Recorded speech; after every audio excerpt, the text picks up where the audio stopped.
तो आज 17 अगस्त 2021 का करंट अपन को करना है। पहली न्यूज आई है, वही तालिबान को लेकर फ्रंट पेज पे ही है आजकल न्यूज में, तो सबसे ज्यादा वही बना है कि हम्म। अफगानिस्तान में तालिबान ने विक्ट्री पा ली है। अशरफ घानी कहा जा रहा है कि गाड़ियां लेके, पैसे लेके और चॉपर्स लेके है अपने प्लेन में निकल गए हैं, और जो वहाँ के प्रेसिडेंट थे। और जो काबुल की फोर्स है उसने गिव अप तो कर ही दिया है।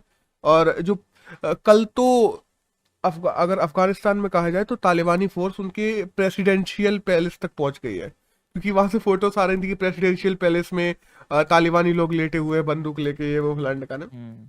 और बात की जाए ना कि इंडिया ने भी अपना इंडिया ग्लोब मास्टर कल भेज दिया है कि जितने भी वो हैं अपने वहाँ पे ट्रूप्स वगैरह हैं, या इंडिया के जो लोग हैं, या इंडिया के जो पर्सनल्स हैं जो वहाँ पे हैं, उनको निकालने के लिए इंडिया ने भी अपना ग्लोब मास्टर C-17 भेज दिया है कल, जो प्लेन है। हम्म। और by the way, Iran, Pakistan और चाइना अभी तक तीन ऐसे देश हैं जिन्होंने कह दिया है कि हम लोग तालिबान को इंटरनेशनल लेवल पे रिकॉग्निशन देंगे एक देश की सरकार के रूप में। अब बाकी के हम्म। देश क्या करते हैं ये देखने वाली बात होगी। अब हम्म। अगर बात की जाए ना कि इस्लामिक इमीरिएट्स ऑफ अफगानिस्तान नाम कर दिया है अफगानिस्तान का नाम भी बदल के, तालिबान ने हम्म। अफगानिस्तान का नाम बदल दिया है। अफगानिस्तान का जो फ्लैग था वो भी चेंज कर दिया है। और अब भारत के लिए अगर प्रॉब्लम कहा जाए तो यहाँ पे जो बदख्शन है, बदख्शन वो प्रांत है जो भारत के पीओके के साइड लगता है भारत से। तो बदख्शन से भारत को प्रॉब्लम आ सकती है तालिबान के अफगानिस्तान में आने से, क्योंकि अफगानी लोग जब पहले भी तालिबान पे शासन करते थे तो वहां पे काफी सारे आतंकवादी ग्रुप थे जो पावर में आ गए थे, लश्कर ए तैयबा वगैरह अपन देखते हैं। तो वो सब कश्मीर की साइड आके प्रॉब्लम दे सकते हैं इंडिया को भी। और बेसिकली ये जो आतंकवादी ग्रुप्स होते हैं ना ब्रो, इनका मेन सोर्स ऑफ इनकम ही होता है चरस या ड्रग्स। वो चरस ड्रग्स यही सब उगाते हैं, यही सब बेचते हैं, और इनका मेजर सोर्स ऑफ इनकम चरस ड्रग्स यही चीजें होती हैं।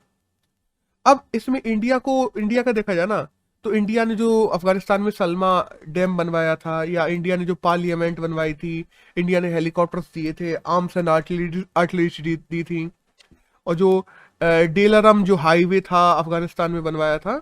तो ओवरऑल इंडिया का जो $3 बिलियन से ज्यादा का तकरीबन तकरीबन निवेश था वो पूरा डूब चुका है यहाँ पे। और इंडिया के स्टांसेस अब क्या होंगे अफगानिस्तान को लेके ये देखने पड़ेंगे, क्योंकि अगर इंडिया को अपने पर्सनल फायदे देखने हैं तो इंडिया को अपने स्टांसेस चेंज करने पड़ेंगे। और अभी हाल में देखा जाए ना, तो हाल में तो इंडिया को रुक के देखना चाहिए कि तालिबान क्या करता है। हो सकता है तालिबान खुद ग्लोबल लेवल पे बाकी के सब देशों से जुड़ने की कोशिश करे। तो अगर वो करे, और अगर अफगानिस्तान में हो सकता है आने वाले टाइम में नॉर्मल, चाहे वो लोग जिस हिसाब से वो लोग कह रहे हैं, देखो भरोसा उन पे नहीं किया जा सकता, बट जिस हिसाब से वो लोग कह रहे हैं हो सकता है आने वाले टाइम में वहां पे पीस बनाने की थोड़ी बहुत कोशिश करे। तो फिर इंडिया वहां पे अपने एलाई बन सकता है उनका, और स्टांसेस चेंज कर सकता है। अब ये तो फ्यूचर की बात है, देखेंगे आने वाले समय में क्या होगा। That's all. तो इस न्यूज में तो यही था। एक नेक्स्ट न्यूज आई है नागालैंड की तरफ से, कि नागालैंड में जो 60 मेंबर्स हैं उनके उनके लेजिस्लेटिव असेंबली के, उन 60 ने मिल के एक, वो खुद पूरी की पूरी सारी की सारी पार्टीज मिलकर सरकार में आ गई हैं। इवन दो जो नागा पीपल्स फ्रंट है, जो NPF कहते हैं, जो उनकी अपोजिशन पार्टी थी, वो भी सरकार के साथ में मिल गई है। और अपोजिशन खत्म हो गया है नागालैंड में। अब नागालैंड में जितने भी विधायक हैं वो सब के सब पक्ष के ही हैं, विपक्ष में एक सिंगल इंसान नहीं बचा। और 19, अगर नागालैंड की थोड़ी बात करें तो 1964 में बना था। CM इस समय नेपी रियू है, और RN रवि हैं जो वहां के गवर्नर हैं इस समय। हम्म। हम्म। अब एक बात करते हैं नेक्स्ट न्यूज की। तो जो 2 चाइल्ड पॉलिसी बिल है, उस पे यूपी गवर्नमेंट ने कहा था कि हम आम जनता की सहमति लेंगे, उनसे वोटिंग करवाएंगे। तो अभी आम जनता से यूपी गवर्नमेंट का कहना ऐसा है कि आम जनता से हम लोगों ने सहमति ली, तो 90% लोगों ने कहा कि हाँ ये बिल अच्छा है। तो अब UP population control establishment and welfare bill 2021 के नाम से जो 2 चाइल्ड पॉलिसी वाला बिल था यूपीएससी का, उसका ड्राफ्ट जमा कर दिया गया है। और अब इसको ना यूपी की जो अगली लेजिस्लेटिव असेंबली की बैठक होगी उसमें लाया जाएगा एक्ट बनाने के लिए। बट यहाँ पे एक चीज और है कि ऐसा करना कि सच में जरूरी था, याद हो अपन पहले भी इस पे बात कर चुके हैं कि 3.1 जो रेट है फर्टिलिटी रेट 2001 में, उससे हम लोग अभी 2.7 पे आ चुके हैं। और अगर कहा जाए किसी भी देश के लिए तो 2.1 जो रेट होती है वो वैसे ही एक हेल्दी रेट होती है, क्योंकि कुछ लोग मर भी जाते हैं बेसिकली। तो 2.1 अगर फर्टिलिटी रेट देखा जाए तो एक देश के लिए एक अच्छी रेट होती है। और 2.7 ऑटोमेटिकली, और आने वाले समय में ये घटेगी ही, जैसे जैसे महिलाओं को शिक्षा दी जाएगी, जैसे जैसे परिवार नियोजन को बढ़ावा दिया जाएगा, वैसे वैसे ये रेट घटनी ही है। तो क्या ये बिल जरूरी था, इस पे बहुत सारे क्वेश्चन हैं। अब अभी अगर बात की जाए ना कि ऐसा है कहाँ, ऐसा सच में यूपी के अलावा कहीं भी है, तो हाँ ब्रो है। अभी जो लोकल चुनाव होते हैं, पंचायतों के होते हैं, नगर पालिकाओं के होते हैं, म्यूनिसिपैलिटीज के होते हैं, उनमें जब लोग खड़े होते हैं ना, तो 5 ऐसे राज्य हैं, हरियाणा, राजस्थान, मध्य प्रदेश, आंध्र प्रदेश और हिमाचल प्रदेश। इन 5 राज्यों ने अभी भी पॉलिसी चालू कर रखी है कि जिस भी मेंबर के 2 से ज्यादा बच्चे हों वो किसी भी लोकल चुनाव को नहीं लड़ सकते।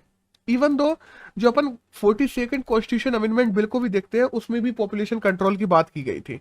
और अभी तक अगर देखा जाए तो पॉपुलेशन कंट्रोल के लिए एक समिति बनाई गई थी जिसका नाम है MN वेंकट चलैया समिति।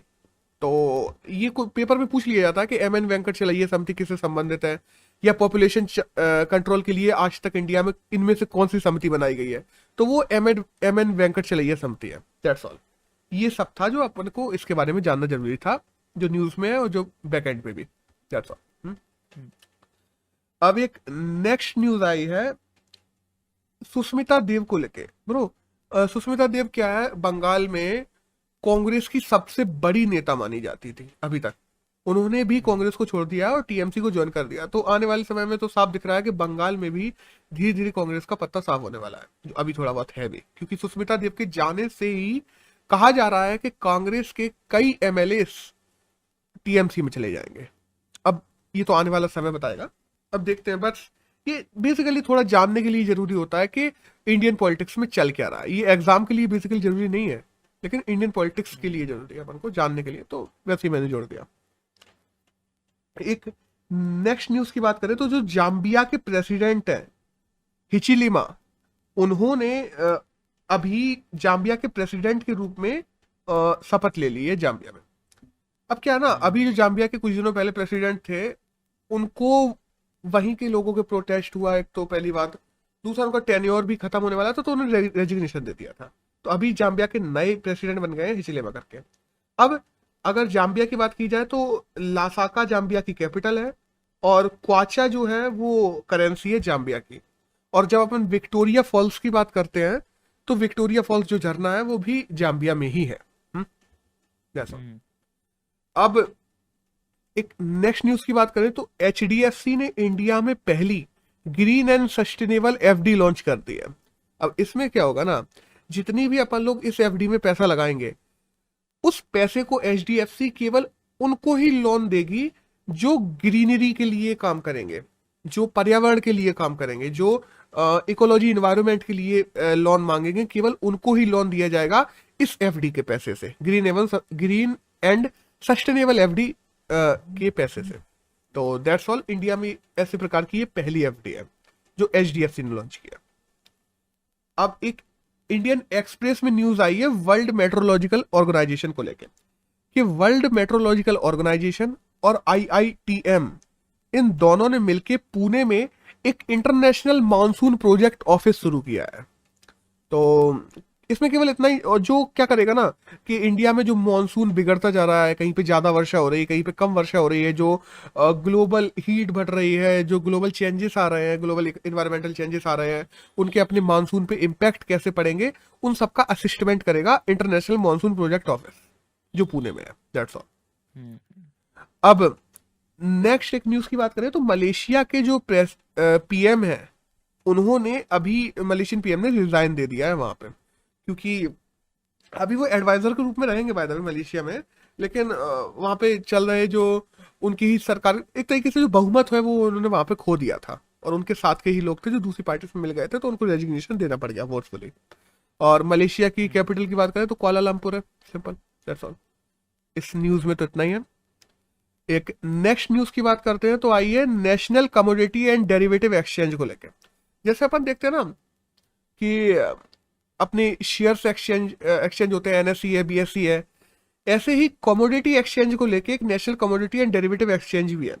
उसने अभी एक नया इंडेक्स लॉन्च किया है जिसका नाम है ग्वारेक्स, जो कि सेक्टोरियल इंडेक्स है एक तरीके से, जो कि एग्रीकल्चर कम्युनिटी इंडेक्स के रूप में लॉन्च किया गया है। कि एग्रीकल्चर में जब सोयाबीन हुआ, दाल चावल, ये सब चीजें हुई, इनकी रेट इंटरनेशनल कम्युनिटी में, और जो अपन बात करते हैं ना कि जब कमोडिटी एक से इंपोर्ट एक्सपोर्ट की जाती है तो इंटरनेशनली उसकी रेट कितनी बढ़ रही है, कितनी घट रही है, चाहे वो सोयाबीन हुआ, दाल हुआ, चावल हुए, गेहूं हुआ, जौ हुआ, चना, जो कोई भी चीज जो एग्रीकल्चर से रिलेटेड है, उनकी इंपोर्ट एक्सपोर्ट में उनकी दाम कितने बढ़ रहे हैं, इंटरनेशनल लेवल पे कितने घट रहे हैं, उनमें कितना अंतर आ रहा है, इंडिया के परस्पेक्टिव में कितना अंतर आ रहा है, ये सब अपन को दिखाएगा ग्वारेक्स इंडेक्स, जो कि national commodity and derivative exchange के द्वारा लॉन्च किया गया है। अब एक नेक्स्ट की बात करें तो अभी आइए सुप्रीम कोर्ट की तरफ से कि सुप्रीम कोर्ट ने जो पेगासस को लेके जितने भी केसेस थे वो अपने हाथ में ले लिए हैं, कि अब पेगासस को लेके जितने भी केसेस हैं, मुद्दे हैं, उनको सुप्रीम कोर्ट देखेगा। अब पेगासस क्या ना, अपने जो तुषार मेहता है जो सरकार की तरफ से हैं वकील, सरकार की तरफ से वकील है, उन्होंने पहले ही दिन कह दिया सुप्रीम कोर्ट में कि यह राष्ट्रीय सुरक्षा का मुद्दा है। और इससे रिलेटेड जो, क्योंकि देखो जितने भी राष्ट्रीय सुरक्षा के मुद्दे हैं उन सबको देखती है होम मिनिस्ट्री, और होम मिनिस्ट्री से ही इनको डाटा चाहिए पड़ेगा अगर पेगासस इशू में सुप्रीम कोर्ट को कोई एक जजमेंट देना है तो और राष्ट्रीय सुरक्षा के जो मुद्दे होते हैं उनके डाटा को पब्लिकली दिखाया भी नहीं जा सकता। उनको अगर सुप्रीम कोर्ट को चाहिए भी तो बंद लिफाफे में देंगे जिसको केवल सुप्रीम कोर्ट ही पढ़ सके। तो सुप्रीम कोर्ट ने कहा है कि हम लोग एक अलग से पैनल बनाएंगे जो इन सब डाटा की जांच करेगा, और इवन दो वही पैनल फैसला लेगा कि पेगासस मामले में सुप्रीम कोर्ट को आगे अपना वर्डिक्ट किस हिसाब से सुनाना चाहिए, या सुप्रीम कोर्ट को कैसे आगे एक तरीके से मार्गदर्शन करेगा सुप्रीम कोर्ट का वह पैनल। सुप्रीम कोर्ट ने कह दिया है कि हम सीधे भी वो सारे कागज या वो सारे जो डॉक्यूमेंट्स हैं उनको हम नहीं देखेंगे। तो दैट्स ऑल, वो पैनल बनाएगी सुप्रीम कोर्ट पेगासस इशू को लेके। तो इस पूरी न्यूज में तो इतना ही है। चलिए नेक्स्ट की बात करते हैं हम। तो एक आई है जो मेजर डीपी सिंह है। मेजर डीपी सिंह क्या है ना, वो कारगिल वॉर में अपने वॉरियर से उनका पैर में गोली वोली पड़ गई थी, उनका पैर कट गया था, इंटेस्टाइन का कुछ एरिया तक काटना पड़ गया था उनको बचाने के लिए। तो अभी क्या है, उन्होंने ऐसे नकली पैर लगा लिया है और इंडिया के पहले ब्लेड रनर बन गए हैं मेजर डीपी सिंह। और उन्होंने अभी 32 किलोमीटर की एक मैराथन है वो भी दौड़ी है, और जबकि उनका एक पैर नहीं है फिर भी। तो इंडिया के पहले ब्लेड रनर की बात की जाए तो वो मेजर डीपी सिंह है जो कि कारगिल वॉर में मिले थे। अब एक नेक्स्ट न्यूज आई है सेमीकंडक्टर्स को लेकर। देखो इंटरनेशनली लेवल पे सेमीकंडक्टर्स की बहुत कमी होती जा रही है। जहां भी अपन और भी फैक्ट्रीज को देखते हैं, चाहे अपन इंटेल की बात कर लें या और भी जो आईटी सेक्टर की कंपनियां हैं जो इंटरनेशनल लेवल पे सेमीकंडक्टर्स बनाती हैं, वो मार्केट की जरूरत को पूरा नहीं कर पा रही हैं। तो अपनी इंडिया की टाटा कंपनी ने तेजस नेटवर्क में इन्वेस्टमेंट किया है, और टाटा ने कहा है कि हम मास लेवल पे सेमीकंडक्टर्स बनाएंगे और उनको इंडिया में और बाहर भी एक्सपोर्ट करेंगे, इंडिया से बाहर भी। तो अभी कहा जाए तो इंडिया में तेजस नेटवर्क्स में सेमीकंडक्टर के लिए किसने इन्वेस्ट किया है, वो भी इंटरनेशनल नीड्स को पूरा करने के लिए। तो वो किया है टाटा ग्रुप ने। That's all. अब नेक्स्ट न्यूज की बात करते हैं। तो एक आई है नीरव मोदी को लेके, कि नीरव मोदी का अपन लोग क्या करना, एक्सकेवेशन करवा रहे हैं यूके से, इंडियन गवर्नमेंट।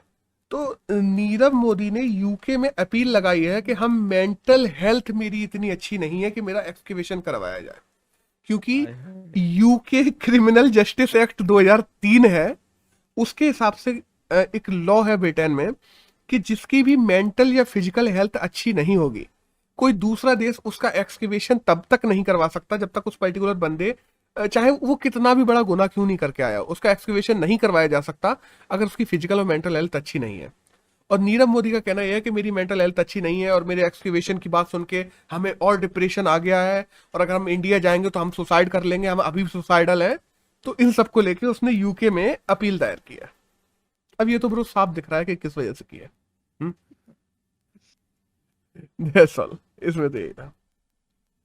अब एक नेक्स्ट न्यूज की बात करें तो अभी 170th एनिवर्सरी थी सुभद्रा कुमारी चौहान की। सुभद्रा कुमारी चौहान कौन है? एक पोएट है जिन्होंने झांसी की रानी, खिलौने वाला, ऐसी बड़ी बड़ी मतलब साहित्यकार है, उन्होंने बहुत सारी कविताएं लिखी हैं अलग अलग हिंदी साहित्य में।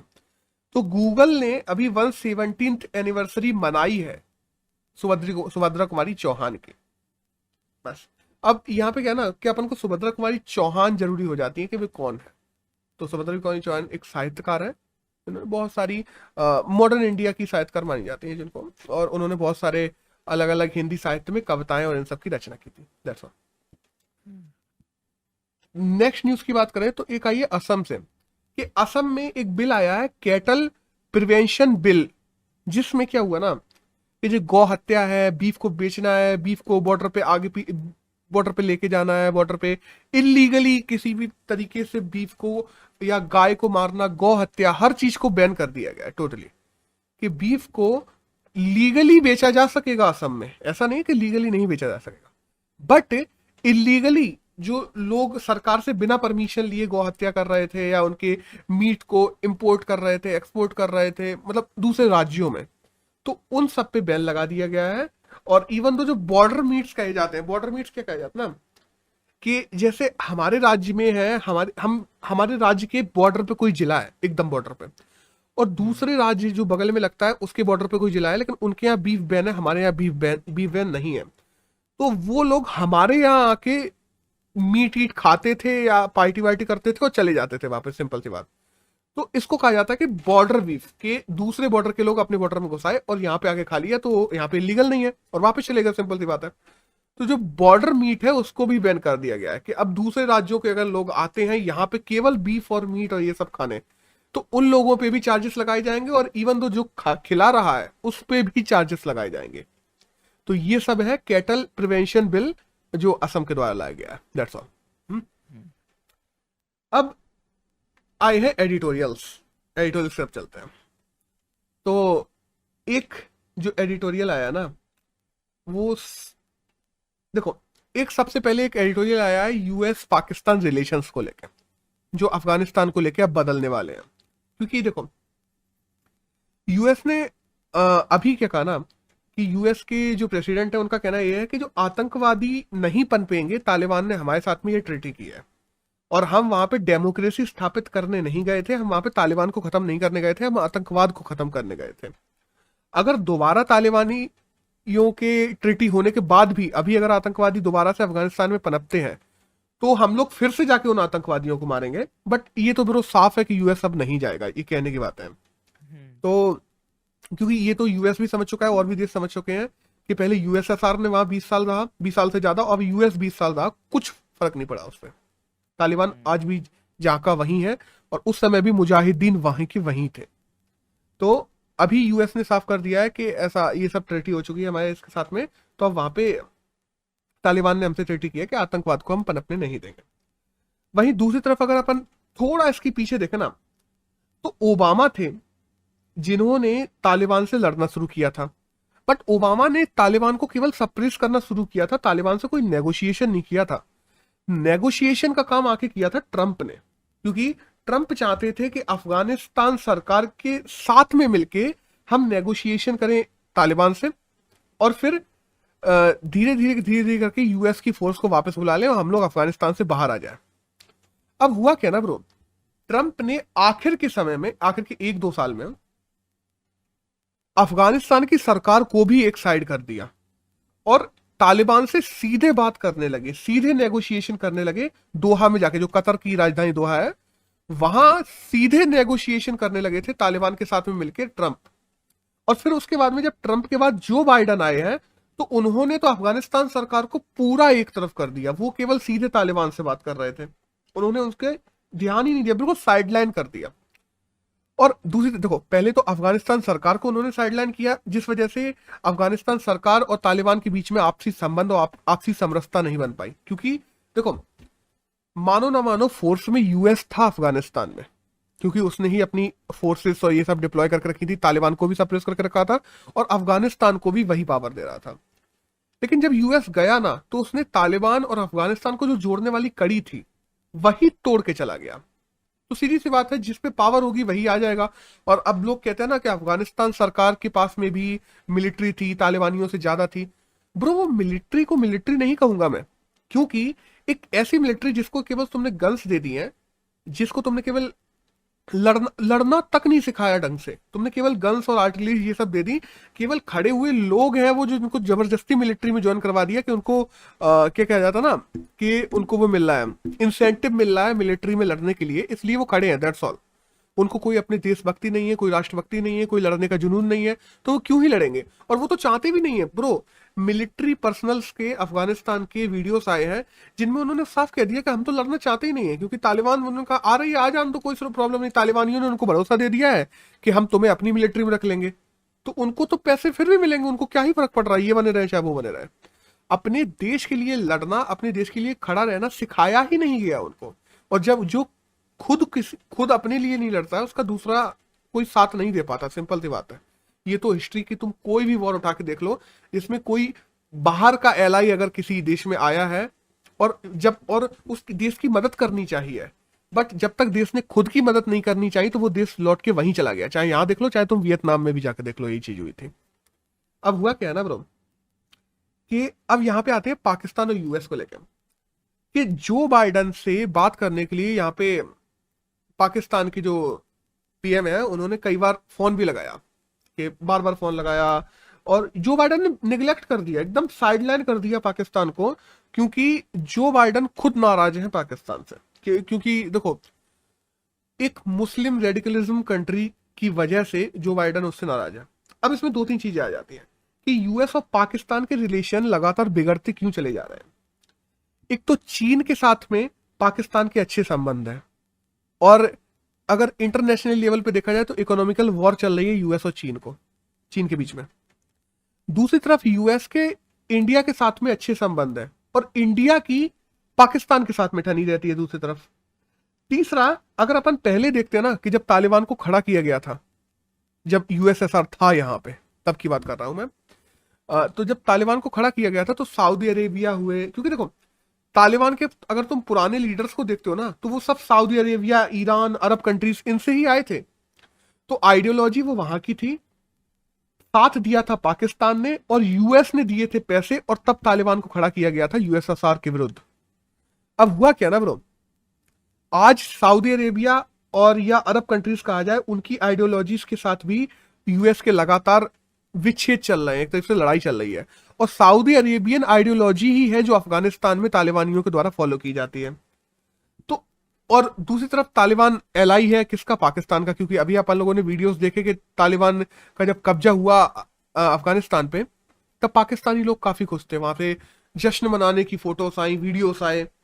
तो इन सब की वजह से अमेरिका और पाकिस्तान के आपसी संबंध लगातार बिगड़ते चले जा रहे हैं। और हाँ, एक वजह और है कि पाकिस्तान टर्की का एलाई हो रहा है, जो कि सऊदी अरेबियन कंट्रीज पे पूरा कब्जा करना चाहता है। वो तो उसका तो बहुत बड़े विजन अगर टर्की कहा जाए तो वो तो चाह ही रहा है कि हम मुस्लिम देशों में मुख्य बन के उभरे, जैसे हम पहले थे एक टाइम पे।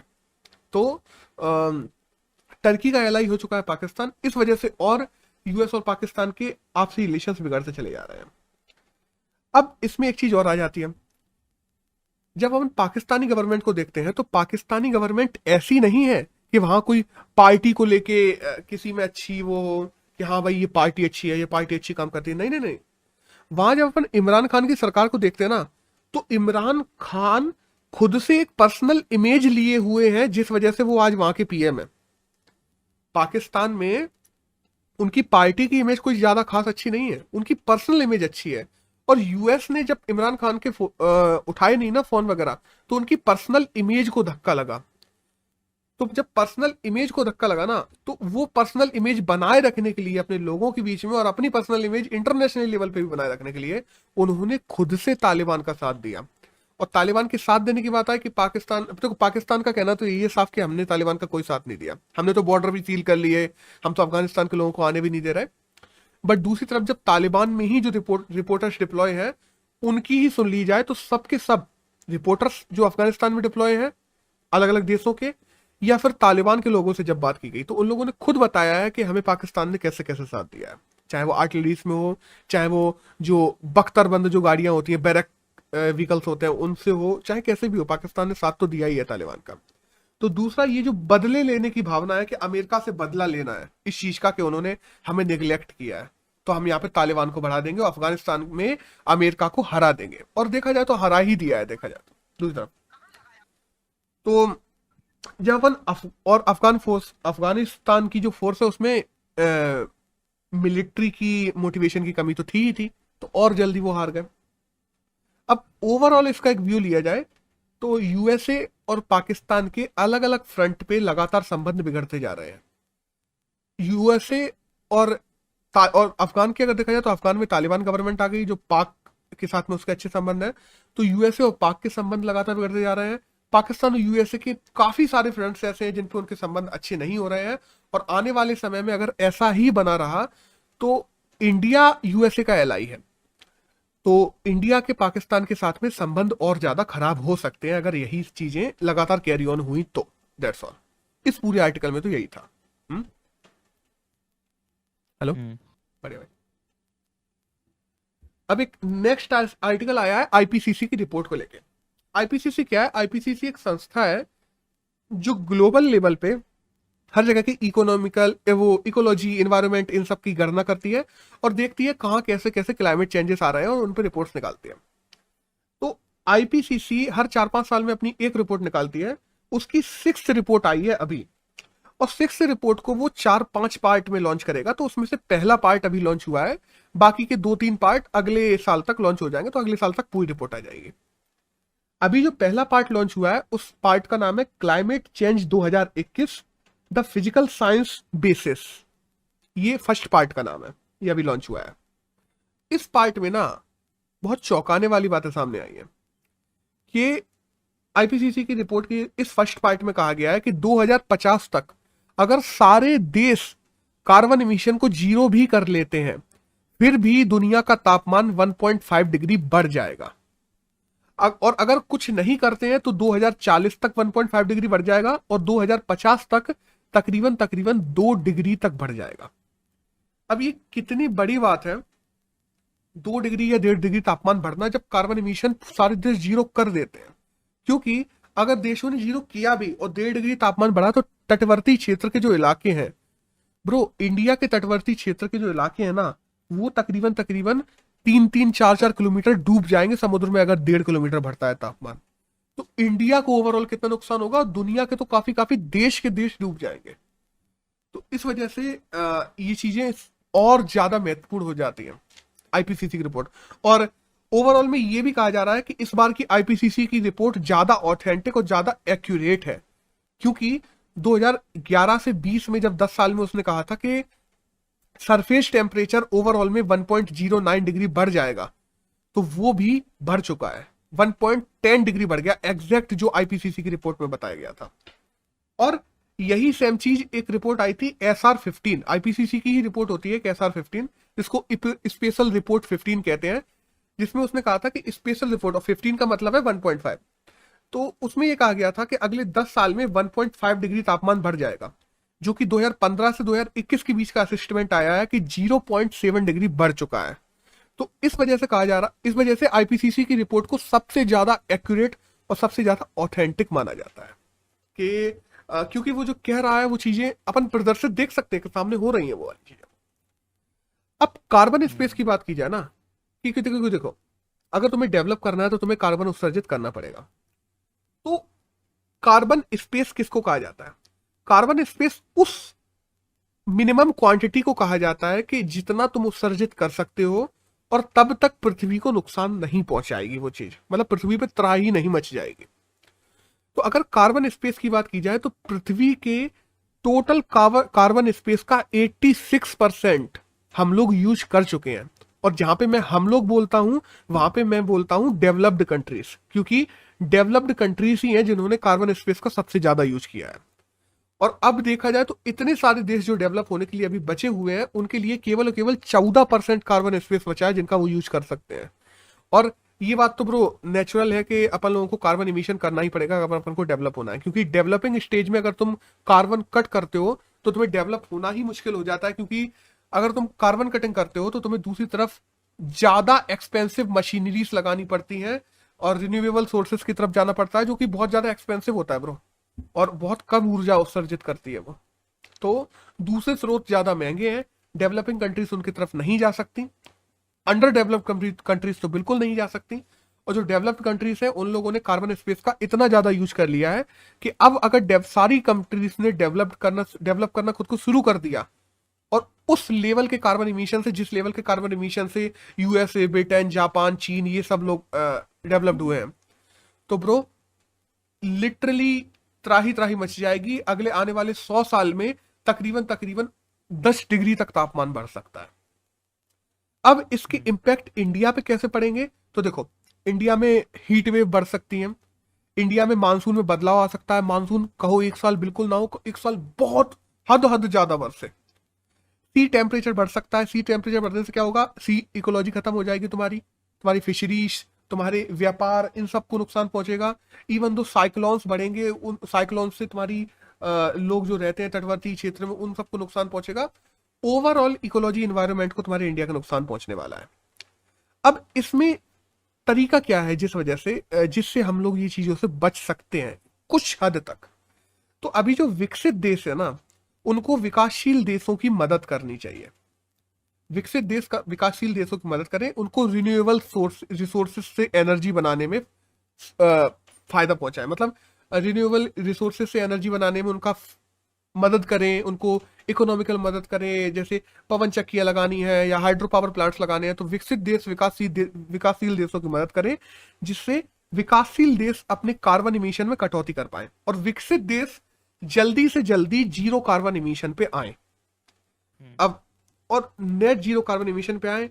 और देखो, अगर क्लाइमेट चेंज होता चला गया ना ब्रो, तो ट्रेड वॉर भी स्टार्ट हो जाएंगी। क्योंकि जैसे जापान है, जापान कह देगा कि हाँ भाई, इंडिया नेट जीरो पे नहीं चल रहा, हम उससे अपने नेट जीरो इंडिया ने नहीं किया है कार्बन इमिशन, हम उससे ये ट्रेड नहीं करेंगे, हम इससे फलाना ट्रेड नहीं करेंगे। तो इससे इंडिया जाएगा इंटरनेशनल कम्युनिटी में, डब्ल्यूटीओ में जाएगा, वर्ल्ड बैंक में जाएगा। तो उस वजह से इंटरनेशनली लड़ाइयां शुरू हो जाएंगी। अगर क्लाइमेट चेंज से कितने सारे रिप्रिकॉशंस आ सकते हैं, तो उनको संभालना इस समय देखा जाए तो विकसित देशों का सबसे पहला मोटो होना चाहिए। अब अगर यहाँ पे इंडिया के पर्सपेक्टिव में बात करें, तो इंडिया का ऐसा नहीं है। इंडिया ने 2025 तक कहा था कि हम अपना कार्बन इमिशन 40% कम कर देंगे और रिन्यूएबल रिसोर्सेज की तरफ बढ़ेंगे। और अभी अपन लोगों ने परसों ही न्यूज में आया था कि इंडिया ने 1064 मेगावाट बिजली उत्पन्न करने लगा है रिन्यूएबल रिसोर्सेज से। मतलब अपन लोगों ने अपने टारगेट का 36% तो एक्वायर भी कर लिया, 4% रह गया केवल अगले 5 साल के लिए। तो इंडिया तो अच्छा काम कर रहा है, लेकिन और बहुत से देश ऐसे हैं जो नहीं कर पा रहे हैं, जिनको मदद की जरूरत है। उनको विकसित देश मदद करें, और जो इन्वायरमेंटल चेंजेस आ रहे हैं उनको जल्दी से जल्दी रोकना जरूरी है, वरना पूरी मानवता पे ये खतरा बन सकता है। That's all. इस आर्टिकल में तो यही था। अब एक लास्ट जो आर्टिकल है जो आज के लिए जरूरी है, वो है प्लास्टिक वेस्ट मैनेजमेंट को लेकर। अभी क्या है ना, इन्वायरमेंट मिनिस्ट्री के द्वारा plastic waste management amendment rule आए हैं 2021 में। तो उसमें यह कहा गया है कि ज्यादातर जो पॉल्यूशन होता है वो प्लास्टिक वेस्ट की वजह से होता है। और अगले साल से 1 जुलाई 2022 से ऐसे रूल्स लागू कर दिए जाएंगे जो सिंगल यूज प्लास्टिक को, भंडारण को, डिस्ट्रीब्यूशन को, उनको स्टॉक को, उसके इंपोर्ट को, इन सब चीजों को रोकते होंगे। अब देखो, इनमें कौन कौन सी चीजें बैन की गई हैं उसकी अपन थोड़े बात कर लेते हैं कि इन रूल्स में क्या आया है।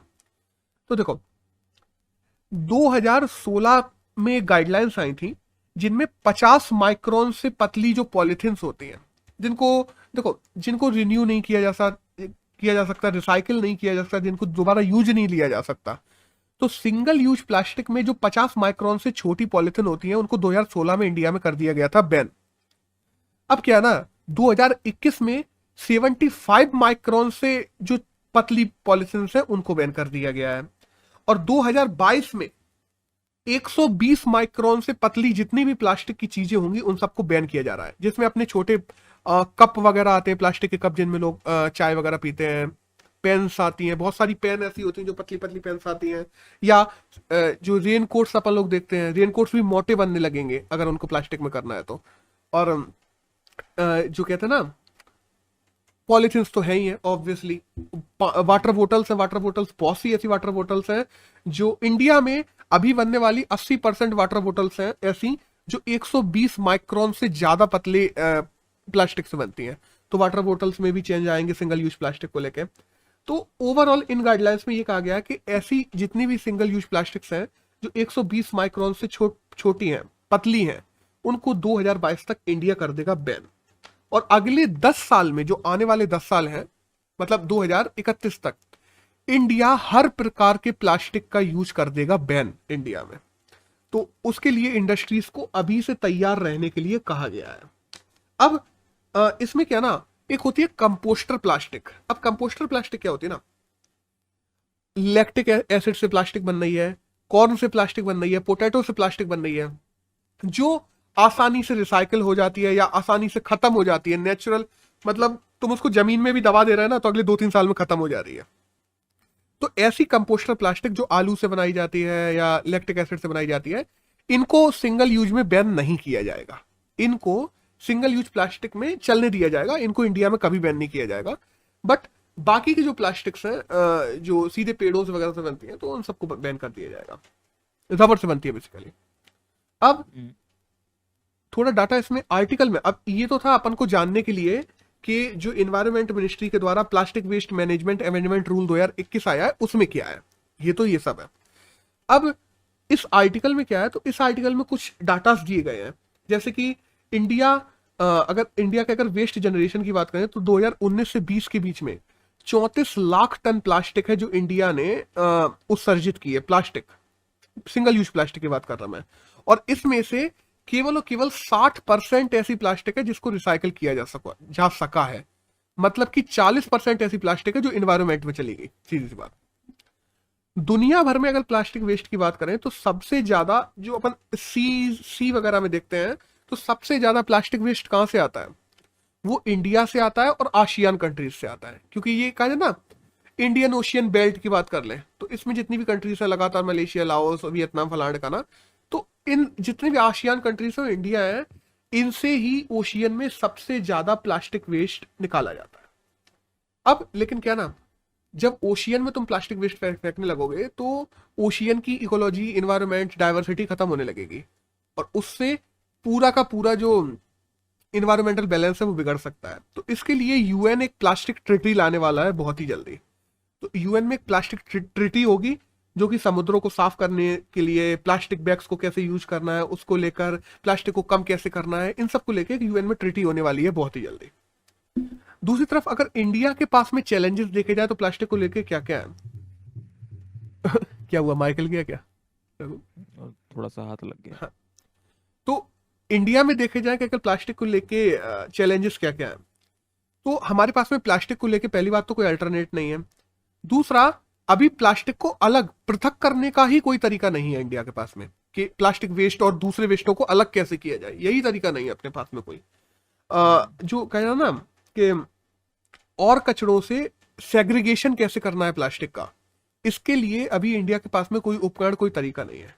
और तीसरा, इंडिया में एक बिहेवियरल चेंज नहीं है, क्योंकि अगर इंडिया में एक बिहेवियरल चेंज नहीं होगा तो इंडिया में लोग प्लास्टिक का लगातार यूज करते रहेंगे। और बिहेवियरल चेंज, जब लोगों को पता पड़े कि प्लास्टिक से कितने नुकसान है और प्लास्टिक ना यूज करने से इन्वायरमेंट, इकोलॉजी को, इवन दो ओवरऑल इकोनॉमी को हर तरीके से कैसे फायदा हो सकता है, ये सब लाना, ये जागरूकता लाना इंडिया में अभी जरूरी है।